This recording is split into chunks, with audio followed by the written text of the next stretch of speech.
another awesome day of FileMaker training. I'm Richard Carlton, creator of fmtraining.tv, where every day we're doing great FileMaker training. Today is day 2 of 2 for FileMaker certification. We're going to do more FileMaker certification conversations as Claris releases more of this material. So it's a pickup conversation. Real quick before we dive into that, we got today is on FileMaker Server, which is interesting because whereas easy as the Pro one was, because we all work in Pro, me and Jacob Taylor got stumped and missed a question. I missed a question. I went back to him. He said I had the right answer. And then he found out there was a little secret grenade bomb in the product, a little secret nugget of goodness. Not really a bomb, a nugget of goodness. So anyway, we're going to see that momentarily. I got Calvin Moserman with me today. I have been called to the principal's office at 1:30. Right. So at 1:28, I have to duck out. Next week, Monday, Tuesday, Wednesday next week is going to be Nick Hunter with the more exploring functions, Christian Schmidt, and more Christian Schmidt, I guess, on Thursday and Friday.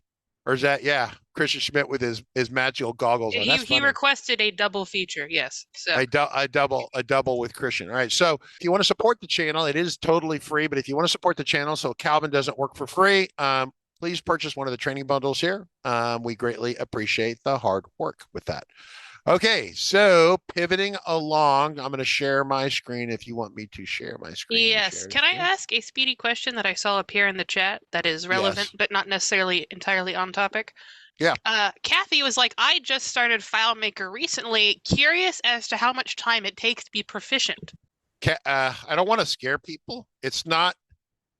Listen, you can be proficient. If you work hard at it every day, you can build meaningful things within 30 days. Okay. You can build, and I said meaningful things. So the issue is that if you want to be a paid professional, like a senior level developer, that's about a 5 to 7 year process. If you want to be paid like $150,000, $200,000 a year, and you want to be a paid professional, and you can go on a show like this and present. I called Calvin last night at like midnight, and I said, Calvin, I need you on the live stream because I have to go to the principal's office. You have to cover the show. And because he's so talented, and I'm not making fun of Calvin, because he's so talented, he's like, no problem, dude. What are we talking about? Okay.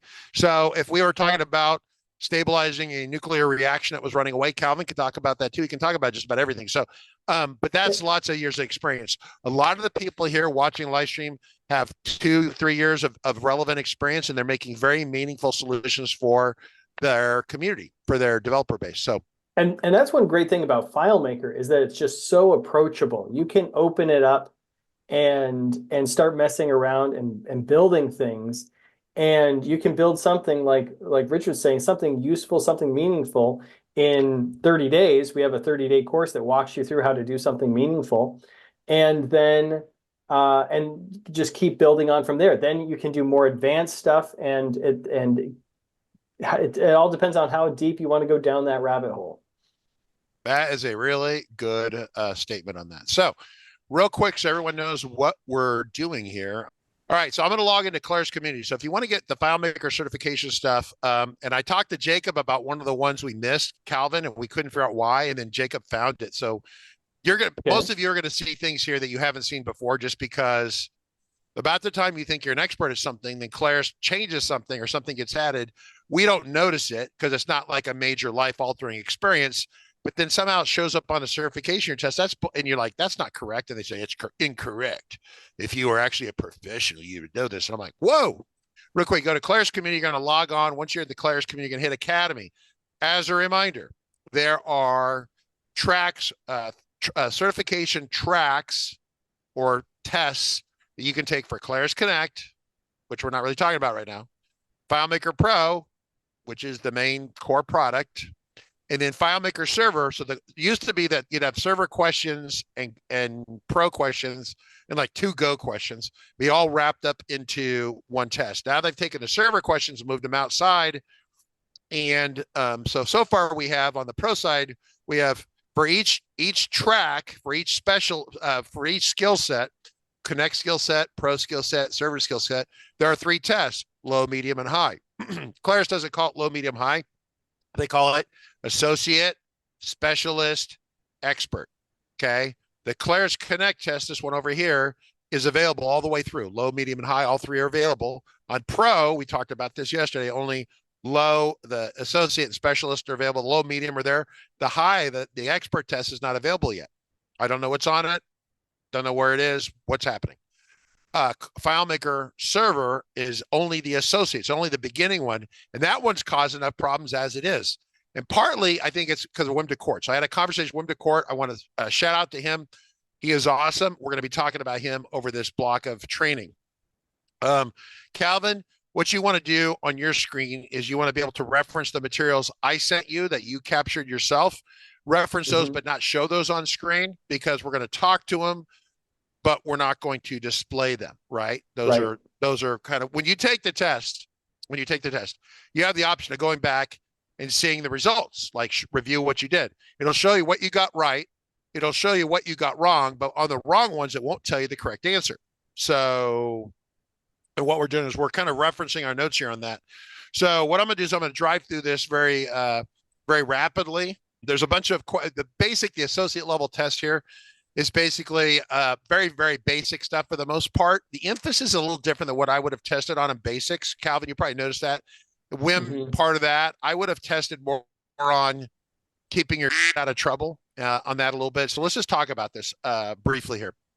So when you have to be, if you're going to study for this test, you watch all the videos that are on the course. So if you come back over here and you want to do the server associate, I'm gonna click on it.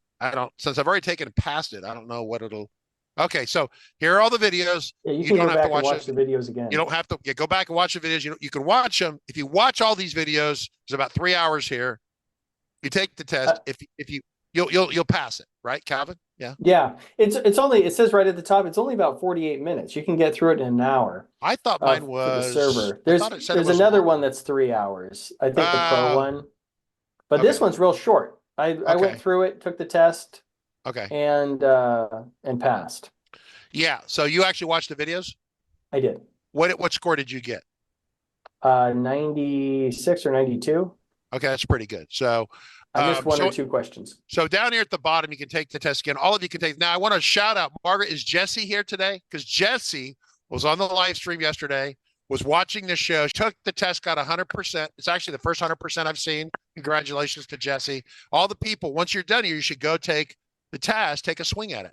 It's open book. Yes, we got some people earlier today. Ed Burkle got a 96%. Ed Burkle, good job. And then Ken got the specialist, associate, and associate again. So he got the 2 pros and the server one. So really, all right. Yeah. So Ken, so what we're going to do today is, yesterday we were focused on pro. Today we're going to talk about server.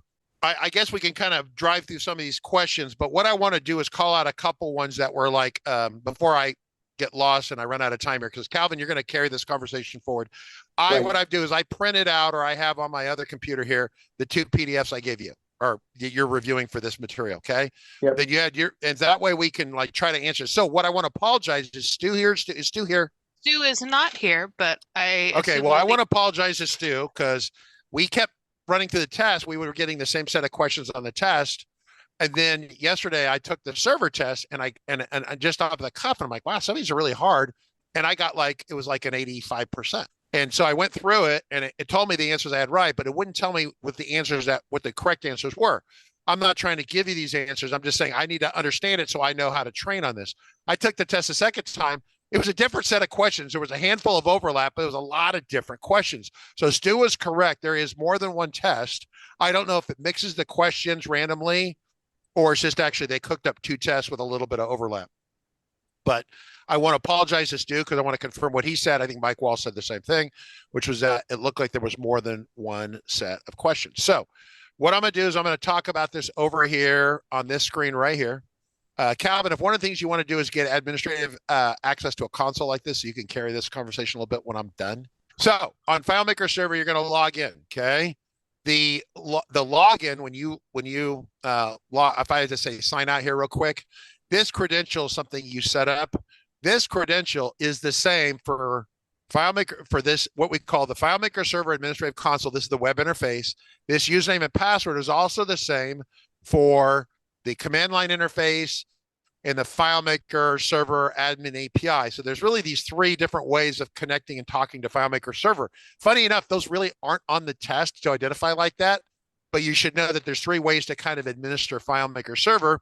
And the interesting part about it is that most of the features kind of overlap, but every once in a while there's unique features. That's not on the test, right? Once again, this is an open book test, so really most of you could just take it right now. And if you blow it, then take it again and keep trying until you get a passing score. I'm going to log in right now. And so what you're going to see is dashboard, which is this area up here. I don't remember too many questions on this up here. Databases here. So let me call this out real quick. So is there an area that shows you all the, a button that says, show me all the users that are logged onto the server in the admin? All the questions are about the administrative console in the web area. Is there a button here that shows you all the users? If you select all databases, it won't show you everything. Well, that was an interesting question over here. Okay, I said I got it right. I don't know where that went. And we got a lot of these to go through. Plugins in the FileMaker server, Yeah. notifications. Hang on one second. Where did that go? I'm looking for that. One interesting thing that I wasn't aware of till I did this course, and this might be just something newer in the admin console, is where you can see when you select the options for all databases, you can see what extended privilege sets are enabled. Okay, yeah, stop. Okay, you're blowing this thing. I was getting there.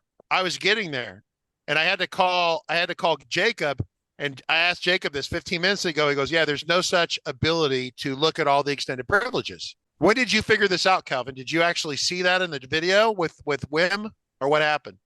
Yeah, he shows it, and I was like, I had no idea that you could I was see looking down. I was listening to this right when we were going through the video training. I was like listening. So yeah, you can see. I'm going to restate what I said. If you click all databases here, this looks like a label, but it's more than a label. It takes this and it puts it over here. It shows you all. I did not even know that till Calvin just said that. The second thing is, this is a little, Jacob Taylor didn't know about this because this wasn't here. And I don't know when they stuck this in here. This didn't used to be in here, okay?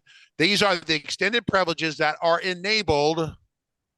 Actually, for which account? Because it's for the file and not for specific accounts. No. Oh, you mean they're enabled anywhere in the file? Yeah. Because remember, they're enabled on an account level basis, right? So if I hit this, I've never seen this before until 10 minutes ago. And Jacob Taylor hadn't seen it. And this guy does 100 installs of FileMaker Server a year. Okay. He's never seen it. That's all he does. That's all he does. And he hadn't seen this. This is one of the things that Claris snuck in there. Of course, this is the whole point of yesterday. It's not so much that you're certified, is that by taking the test, you learn something and you're thinking about FileMaker, and because you're investing time in it, you're spending mental time on it. It's called mind share. And you're becoming, you're engaged with the product. You're thinking about the product. The more you engage, the more you think about it, the more you're going to use it. And then Claris thinks the more you'll buy it. Makes perfect logical sense. So that's on there. This button here shows you all these. I'm not going to focus on anything that's not on the test. So, is FileMaker Web Direct enabled by default in FileMaker Server? Calvin, yes or no? No. To enable FileMaker Web Direct, does the web publishing engine WPE need to be enabled? The answer is yes. Yes. Real quick, backups. This is important. So when you install FileMaker Server by default, it gives you 7 backups that run at midnight. Okay. They're administered on the command line. You can kind of screw around with them on the command line, but you can't really screw around with them here too much. So these are the 7. Okay. And so if you're a total ding dong and you install FileMaker Server, and soon it says installation complete, and you said okay, and then you just upload some databases to walk off, you're going to have 1 backup every day on the C drive or your boot drive, wherever your FileMaker Server databases are at. Okay, that's a question here. Okay, backup schedules. This is where you would add a backup schedule over here. Okay, something else that I hadn't quite caught, when you set up a backup schedule, like I'm going to go to this one right here, say settings. You can come down here. I can edit the settings, and I can say that it verifies the backup. Okay. Another thing that I don't normally verify the backups, right? I mean, if you're the kind of person that you restart crash files all the time, then maybe you should do that. This verify, what it does is it makes the backup, then it does a verification. Wim de Court spends some time talking about this up here. If you go to administration, configuration, scripts and verify schedules. So this should say SASE. These are SASE schedules. And you're like, and verify schedules. What's that? All this is a schedule. It pauses the FileMaker files, like running a backup. Well, actually really pauses them. It actually disconnects everyone out of them. It runs a verification it doesn't make a backup. It makes a verification on live files. And then it kind of reopens it. But it disconnects everyone in the process. I'd never use this because I don't run around and use crashed files, if that makes any sense. Yeah, so this is a separate verification system that's in here. So Wim spent some time talking about this. He spent time talking about each of these, the configuration. Let's talk about general settings, Okay, he spent some time in here, and I got about another 5 or 6 minutes. Calvin, get ready to kind of jump through some of these questions, right, Yep. on your end. But some of these I'm covering. He spent some time discussing that when this is by default, when you set up a FileMaker server, it'll be set this way. Okay. It'll be set to automatically open the databases on start. What this should say is automatically open databases after your server exploded, crashed, and the flames were shooting out the side. And it should say, after that, should say, it open the databases anyway without thinking about it. And Wim, bless his heart, I sent him a thank you note. He said, that is not a best practice. He says this in the video. It's not remember this? Remember that? I do, went, yep. holy shit. He countered, because Claris wants to always tell you it's the most amazing platform. You could be dumb as a stump. You could do whatever you want. It'll think for you. It's an AI. Doesn't do that. If you crash the server, you got to restore from the last backup. Okay. End of story. This right here is the default setting.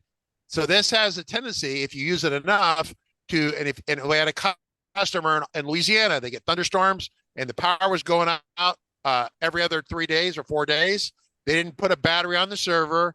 And so it would crash every 3 or 4 days, crash every 3 days. And after the end of the summer, there wouldn't open anymore. It was permanently damaged. So the road to hell is love with leaving this on. So he says it's not a best practice. He turns it off. Okay, so that's a good one there. They don't test on these for the most part. I haven't seen any questions about, but it was good that he pointed this out. Very important thing. All right, pivoting along, FileMaker clients. Let's talk about timeouts and no timeouts.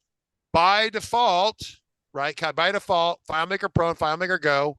FileMaker Pro and FileMaker Go are regulated by the FM app extended privilege, okay? WebDirect has a different extended privilege. These are set to never timeout by default. What is the timeout by this one for default? Is it 15 minutes, Calvin? That was on one of the tests. It was 15 and the maximum is 60. Yeah, 15. So the range here is 15 to 60, right? So they really don't want people in WebDirect just clogging so it's there's the 60 right there. That was definitely on the test. So you should know about that. So keep that in mind. When the database is going to auto open databases, right? When you go back over here to configuration, you say, what's the database open? Somewhere there's a folders thing over here. So you should know that this is, you should remember that database is going to default, which is the only one I use. There's also the secure data path over here. There's also an additional database folder path here. Those three are on the test. You should be able to remember default, secure, addition. Okay. Calvin, you want to jump in? Yeah, and we were talking about the timeouts. One of the interesting things that about the timeouts was the SASE timeouts. Oh, and the default timeout is 2 minutes, but that by default doesn't mean it's going to cancel your script unless you tell it to. There's it's right here, or it's let me just change. This is a verification. Let me cancel. Let me create Let's do a new one. Create a new schedule. And you say you're going to run on FileMaker script FileMaker script, test. A database is going to be this. You'll have to put credentials in it. I guess I could say your face is in the way. Sorry, Calvin. Face is in the way. I say that. Maybe you have to select a username. Let me try it with this. I got the password here. Hang on. So it's going to say not set till you close the popover. So then you run a script. You're going to say the open script or whatever, right? You run the script. Okay. Now you got to click out again right here. Here it is. This is a timeout. It's going to time out in 2 minutes. And then so at 2 minutes, all this says is it's going to warn you. It's going to start squealing like a little girl in kindergarten that someone stole her, her chocolate milk. It'll write a log entry, right? If you have this one, it should kill it. But there's even times where this doesn't work entirely, just so you know. But that's not a test. This mode right here, just understand, unless you check it, it's not going to, quote unquote, terminate the script. Okay? Yes? Right. And then once again, I have to click out here and then hope it saves it, right? Yeah, interesting. Yep. I'm going to hit cancel. So I don't have that running. I'm going to turn that off.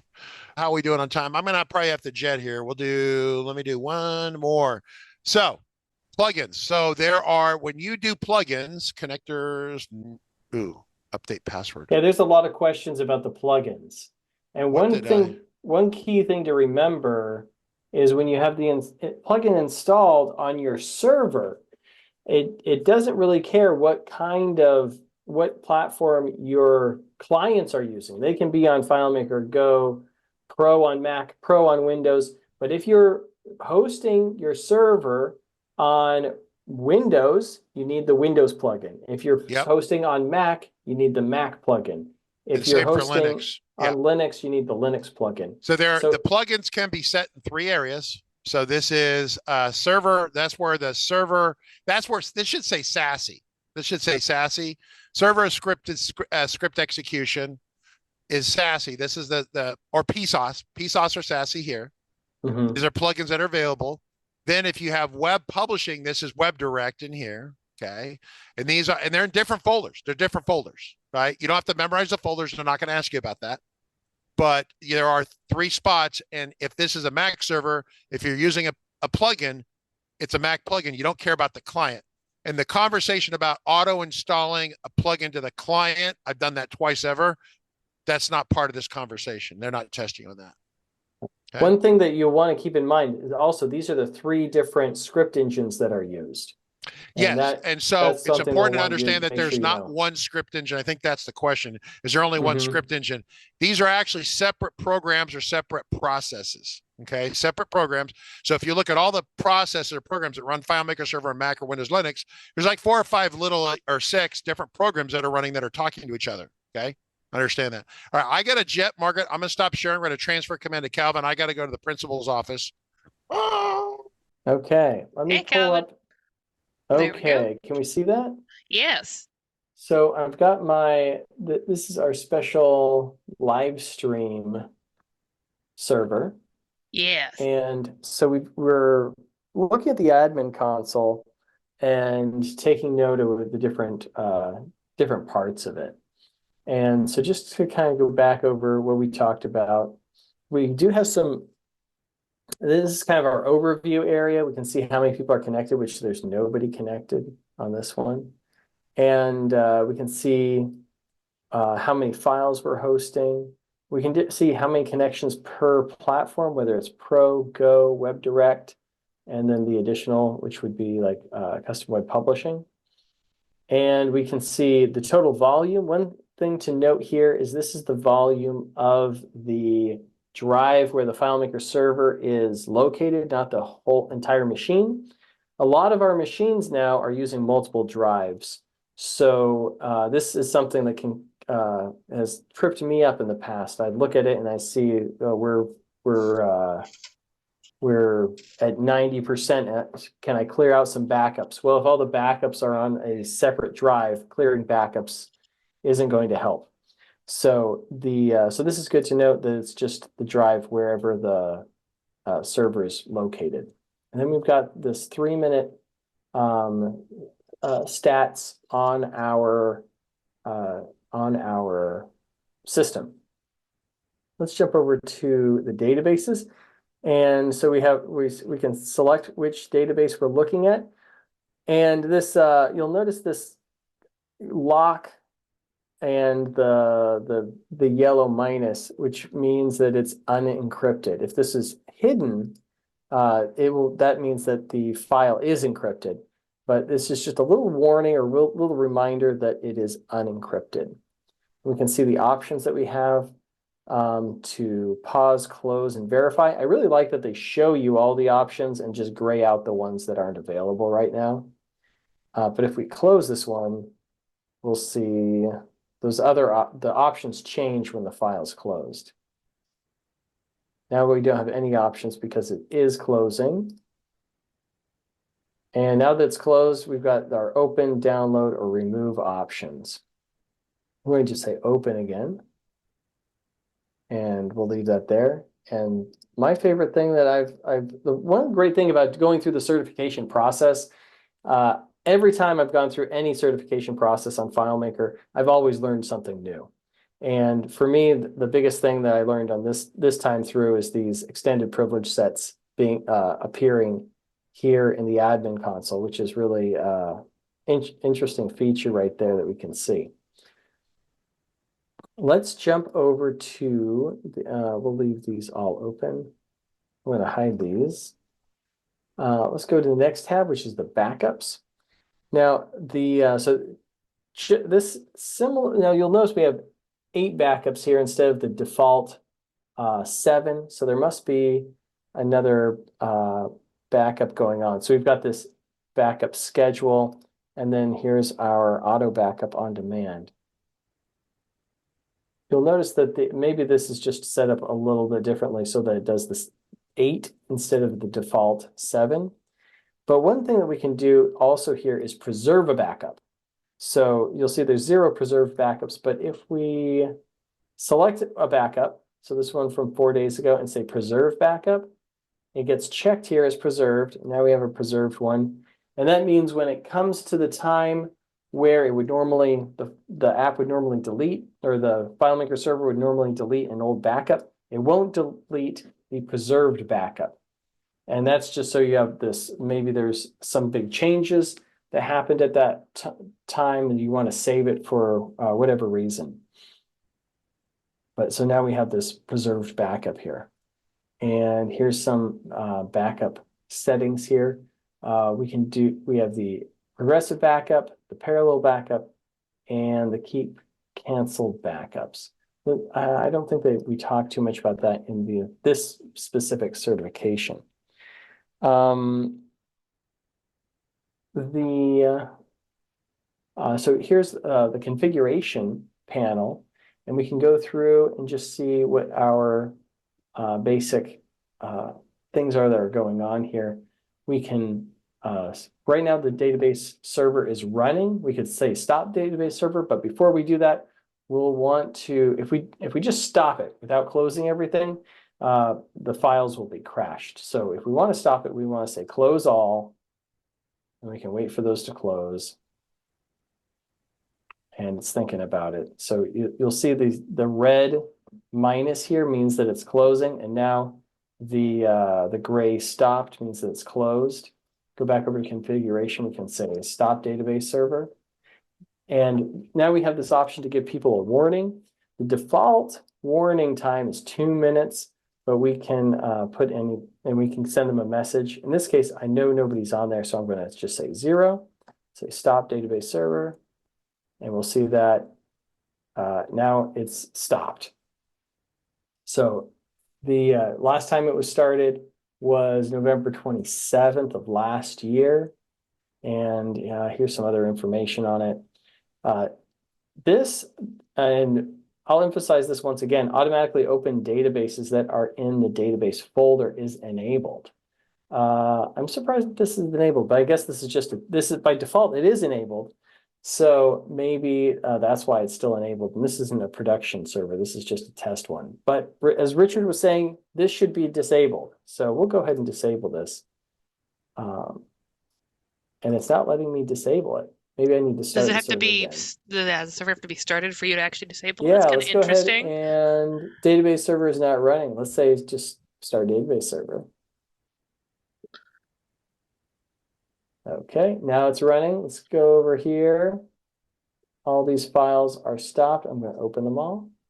Now, there's one other way to, and this is something that they do test you on. There's one other way to share to share apps with FileMaker, and that's with FileMaker Pro. But you lose a lot of great features. Most of the APIs don't work with FileMaker Pro. You don't have the backups. You don't have the server schedules, the script schedules. So it's really not recommended to, okay, yeah, so now that it's running, I can disable it. So FileMaker Pro can share only up to 5 other people, with 5 other people on the local area network. So, so you can open up the Pro, turn on sharing, and then share it with people on your same network. Now, it sounds really great, but what if somebody's connected and then the computer that it's hosted on goes to sleep, or somebody crashes it? Then now we have a corrupted file. So it's only for testing, or only for network testing. You don't want to have a production app hosted with FileMaker Pro. Use a professional server with like FileMaker Server. You want FileMaker Server when you are putting something in production. Okay, automatically restart database server. We'll leave that one on. Automatically start web publishing engine. I'll leave that one on. By default, it's off. And then we've got the persistent cache and persistent cache sync to disk. We'll leave those disabled as well. Now, when we look at connectors, we see the web publishing, and this is enabled. We do have to have the web publishing for WebDirect to work. And so, and here we see our WebDirect URL. I can open the Launch Center to see what that looks like. You can open one of these. And so here is our test app here. We can mess around with those. Then we have the web publishing engine, total number of connections. We see 1 connection, and that is my WebDirect connection, but custom web publishing connections will also be listed here. And when we go over here, you'll notice we've got 1 connection. When we look at the databases, we'll see that we've got this 1 WebDirect client. The session identifier, one thing for WebDirect, this is a random string. And we'll also get the account name here as guest. But the session identifier for someone like with Pro, let's go ahead and I'm going to open this up. And let's just open this in FileMaker Pro, add this to my list of servers, save, open the server sample. So here it is opening. Now I opened with FileMaker Pro. And if I look over here, the session identifier is the account name, or not the account name, the username. And so we'll want to remember that for the certification. And how is that defined? Now, if we go over here and, will this let me use, I don't think there's any admin. I don't think we have full access to this server sample. But what the admin is, it's the username, and that's defined in the preferences. So on a Mac, that would be under FileMaker Pro and then preferences. And then you'll see that you can use the system username or an other, which in this case is admin. Now, if I change this, will this change? Let me go ahead and close this, and I'll say File, Open Recent. And it opened over here. So here I opened once again, and it takes just a second. Now it switched to my name because it's based on the preferences here. And I switched it to Calvin. So I'm going to go ahead and save that and put it back to admin. So I like having it on admin because that's what it auto-populates to when you're logging in. And I use that admin password a lot of the time.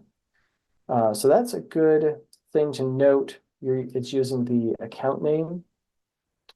Let's go back over to and we can see over here, we've got 1 WebDirect user, 1 Pro user.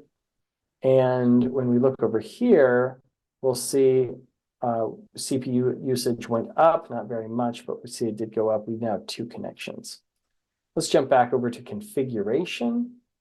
And here we have some session, we have our FileMaker client options. So session timeouts. This is something to know. FileMaker Pro and FileMaker Go by default have no timeout. You can change this though to 10 minutes, 15, 20, or custom. I'll just say cancel. And WebDirect, I don't think they want, so you'll want to know that the default is 15 and the max I believe you can do is 60. If I do 61, does it give me, yeah, you can't see how it disabled the save. If I do 60, it'll let me save. So I'm just going to cancel it and put it back to the default. So good thing to know there. 60 minutes is the max and 15 is the default. Filter databases in the client applications. Now this is disabled. Since I don't know what the passwords are in any of these, I'm not going to try that. But essentially what this does is it requires a username and password before you log in. Let's go ahead and enable it. We'll try it out. And now I'm going to go ahead and close my thing there. And now when I open hosts, it gave me this error message, or not error message. It's asking me for a username and password, and it'll automatically put a username and password in, probably the admin console username and password. I'll say sign in, and nothing worked. There's this username and password did not match any of the accounts in the databases here. So it just gave me the same dialogue again. I'll say sign in as guest. Now there's only one file that has that guest option, and that was the FM server sample. So that one is the only one that came up. Now I can open this, and there it opened up. Because it was guest, it didn't ask me for a username and password. But if I had a username and password that matched one of these, it would only show me the files where that username and password were valid. And so that's a good thing to note there. Let's go ahead and these. So we talked about that. I'm going to turn that off. We've got networking HTTPS tunneling. We have it enabled. Not something that we need to worry about here. Okay. Interesting thing to note for the database folders, and maybe we should talk about this with backing up. So we're telling it where we want to point the backups to. Let me see if I can just create a backup. Okay, here's the backups. And let's go ahead and create a backup schedule. Now, one thing that's interesting to note here is our backup type. And you'll want to know this. You can choose the option for all databases. So that's everything that's that the server's hosting and sharing. You can back them all up. You can say only backup databases in a specific folder. So when we look at this list of databases here, if you looked at this in the file directory on the server, these are probably not all in the same folder. These are probably all in separate folders, except maybe the sample in a different folder. But by default, usually that's in a databases folder, and then we'll have subfolders for each group of apps, and there can be even subfolders from that. But if we say all databases over back in our backup schedule, is going to do everything. But you can also have the option to say databases within a folder. Say only the databases in this one given folder. Maybe everything else is we don't really care about. It's just for testing. We don't need backups. But everything in this one folder is important. We want to back it up.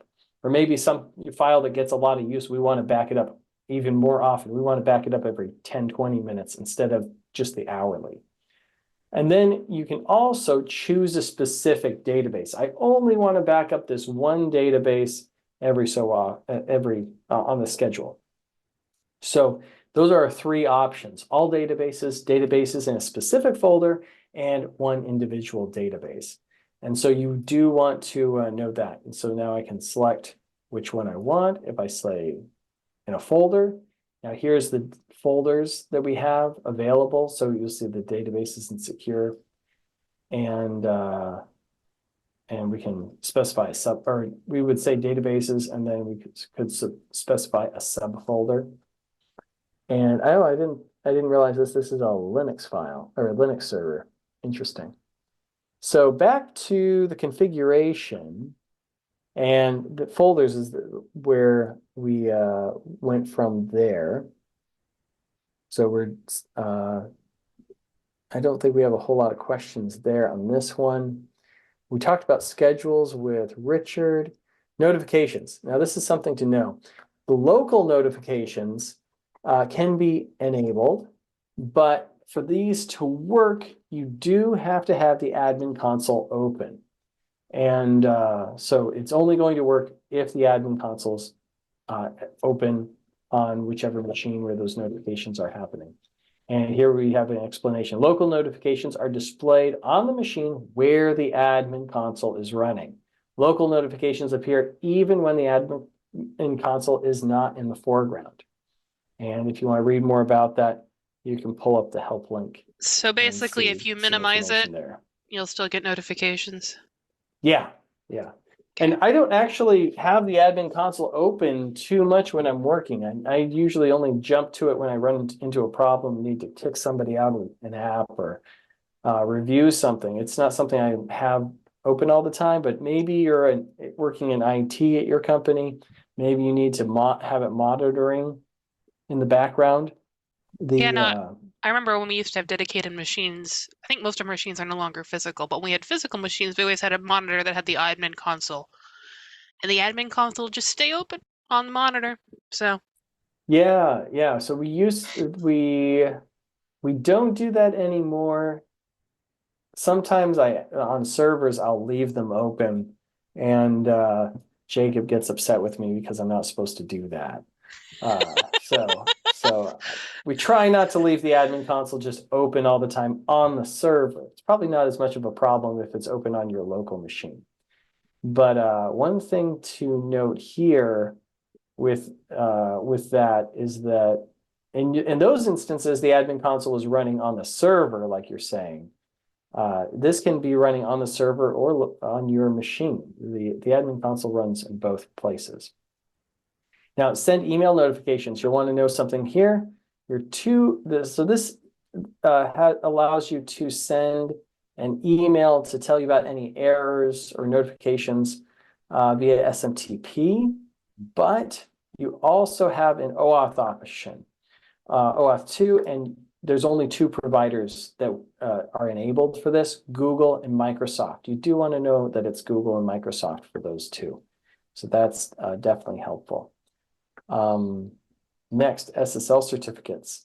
So here we've got our SSL certificate. You don't have to have one to initially set up your server. There's one that comes with it for testing, but you do need to get one, get the SSL certificate when you're actually deploying it. So you want one for your use case. Now, there was a question about the SSL certificate and the different kinds of SSL certificates you're allowed to have. So you just want to make sure that you know what options there are. So there's the wildcard certificates, the subject alternative name certificates, and the single host domain certificates. Now, I don't do a lot with SSL certificates. I yell at Jacob and say, hey, can you do something with this SSL certificate? And he takes care of it. But you'll want to know what those three options are for the SSL certificates.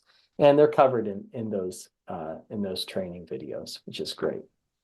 The next option here is the web publishing. So I think we We talked about this a little bit with the WebDirect. Yeah, we didn't really talk about it independently of WebDirect. Mhm. I think if I remember the question on the test, mostly about what is web publishing engine associated with? Like what Yeah, requires so it you to do run? need to have, yeah, so it's needed for custom web publishing and for WebDirect. So you do need both of those enabled. One thing to note is that there is a script step that is called what is it called? Execute web I'm just gonna look it up real quick. Do I just have a demo file that I can just pull open? Let me just look. Here is one that it doesn't even have any scripts. This is perfect. So I'm trying to. yeah, so I'm trying, it's not execute SQL, but execute, oh, here it is. There you go. Execute FileMaker Data API. So one thing that you want to know for this certification is that execute FileMaker Data API is a command in FileMaker Pro. And what happened was, the history behind this is that there's this option to execute FileMaker Data API in the Data API and perform a find, and you get the response, get the results in JSON, which is awesome. But it was only available in the FileMaker REST API. And so people said, this is an awesome feature, but we want to have that in FileMaker Pro. And they said, okay, we'll make this new script step, execute FileMaker Data API. Now, it's being run in FileMaker Pro, not in the actual FileMaker Data API. So the FileMaker Data API is not required to be enabled. So which is actually something different than web publishing. That's this next one. So here we have the FileMaker Data API. Does this need to be enabled to run the execute FileMaker Data API script step? No, it doesn't, because that script step is run in FileMaker Pro. If you're running it with the Data API, obviously you would need the Data API enabled if you have a PHP page or something calling it. So good thing to know. Plugins, I think we already covered this, but we'll want to just emphasize it again. The plugins have to match the platform for the server, not the clients. So you can have, if you're on a Windows server, you want a Windows plugin, Mac server, Mac plugin, Linux server, Linux plugin, and the different clients, Pro, Go, Pro on Mac, Pro on Windows, they can all tell the server to run a script with that, using that plugin on that other, on whatever platform that is. It doesn't matter what the client is doing. Okay. There is a quick question about Yeah, go ahead. install the plugin file script step. So they're asking about this, the little disabled chunk. So install file plugin script step. So if we look at let's bring my script workspace over here and say install plugin file. Look at this. We got this, and we don't have any fields in this app, but so we can say install plugin file here, and look at this. Does this work on the FileMaker Data API? Yes, it does. So we can tell this to run with the FileMaker Data API. And can we make it run on server? It can run on server too. So we can run the script and it will install as long as this is enabled here. So enable or disable install plugin FileMaker script step. Enabling or disabling this setting disconnects web clients and requires manual restart of FileMaker server on Windows or FileMaker server background processes, Mac OS or Linux, and all secondary machines. I'm going to say cancel because I don't want this to restart right now. So changing that setting is going to cause it to restart, but what it does is it allows this to run. So what you could do is you could have a container field in FileMaker store the plugin file that you want installed, and you can tell it to install on the server. If you have different versions for the clients, or the same version you want installed on the client machine, you can you can have it set up to install on the clients. So that is a good thing to note. I don't think that they talk about that in the test, but obviously it's something we want to know about. And then FileMaker API plugins. And these are just different locations where the plugins are running. We've got the server plugin, the web publishing plugins, and the FileMaker API plugins as well. Any follow-up questions on that? Not that I see, so Okay. I think we're good. So ODBC, JDBC, and OData are not going to be part of this level of certification.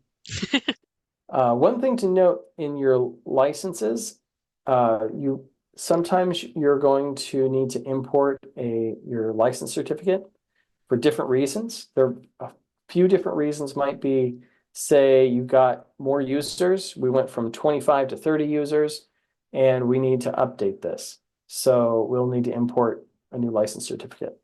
If our license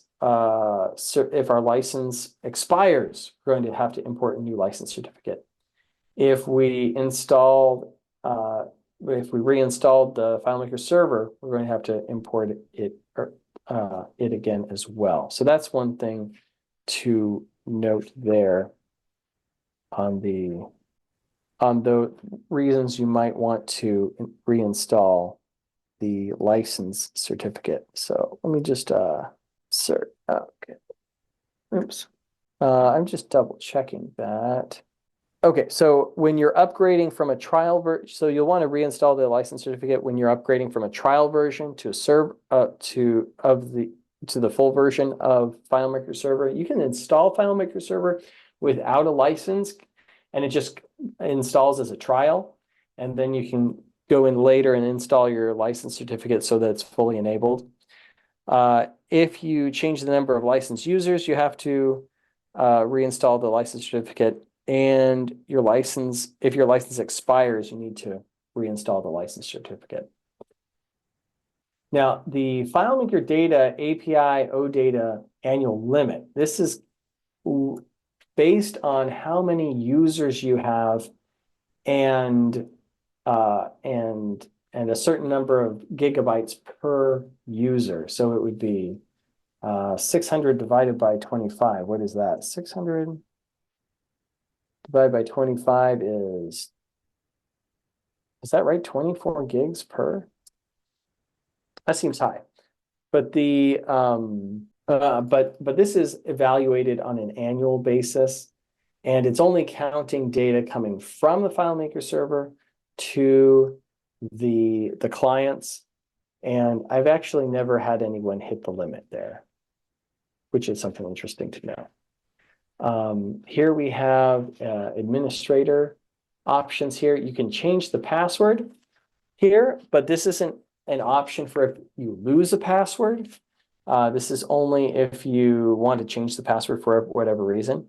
You'll want to know, though, if you do change the password for the admin console, this can mess up anything you're doing with the admin API, or the what's the other place that it's used? The admin API and the command line interface. So that could affect whatever you're doing with the command line interface and the admin API if you change this password. If you lose the password, there's no mechanism saying, "Oh, I lost my password." So you'll need to do a so the way to get around that, though, is with the command line interface, and there's a 4-digit code that you set up when you initially set up your server. So let me find that information for you. Okay, so if you need to reset your FileMaker Server admin console password, you can reset it through the command line interface, and provide a 4-digit PIN that you set up at the beginning. So when you set up your server and it tells you to give it a PIN, don't lose the PIN. That's important. Okay, restricted access, FileMaker server, admin console, and admin API access either to the current machine or specific API address, note access. But this isn't something for the initial certification. We can do administrator roles, that's a little deeper. And external authentication, this is a really great thing to know about, but it's not on this level of the certification. The last thing we're going to look at is the logs. So the logs are disabled. So we can, I'm going to enable the interactive view. Oh, there it goes. So this was something that was in the logs in the admin console was in FileMaker. I don't remember how far back, a long time ago, and they took it out. And I wasn't happy about that. I don't know about anybody else. And they finally pulled it back in. So it must have not just been me. So now you can go through here and see these event logs and see what's going on. Now, is this, oh, so it's probably puts the newest thing at the top. Let's go ahead and look here. Maybe not. Is it going farther back? The 18th was yesterday, right? Yeah, no, I think at the very bottom is the most recent log. Yeah. So, but this is saying 10 p.m.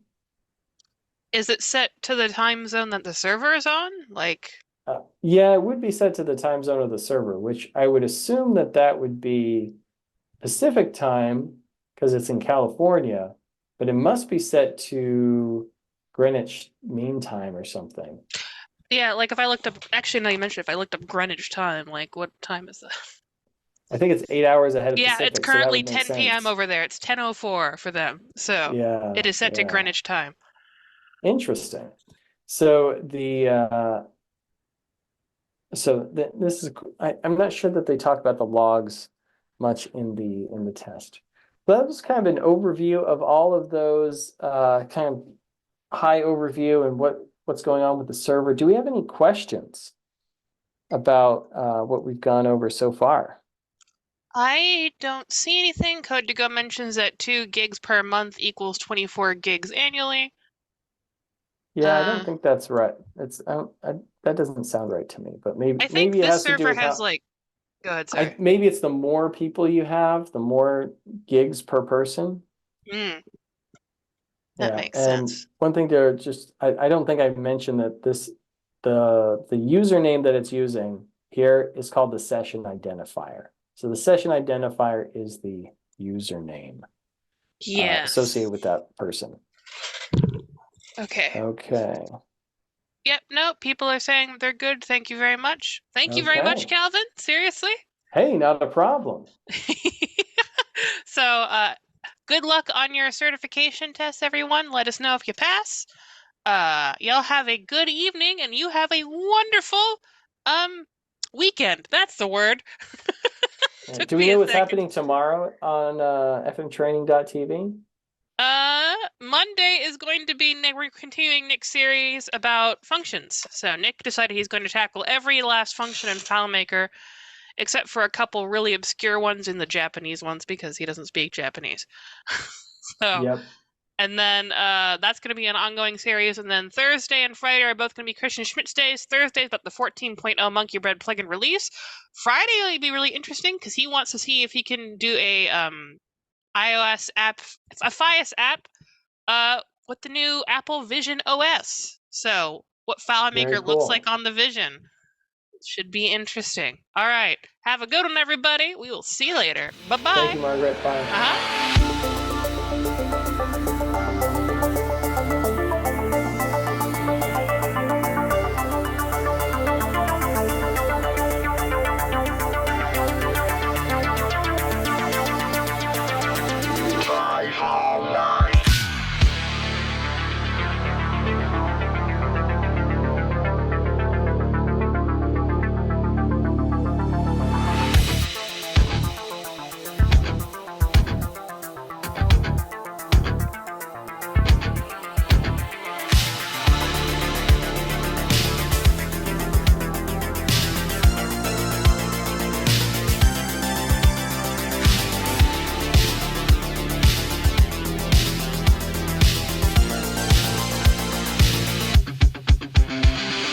Got a report of an individual up here who may be a FileMaker license.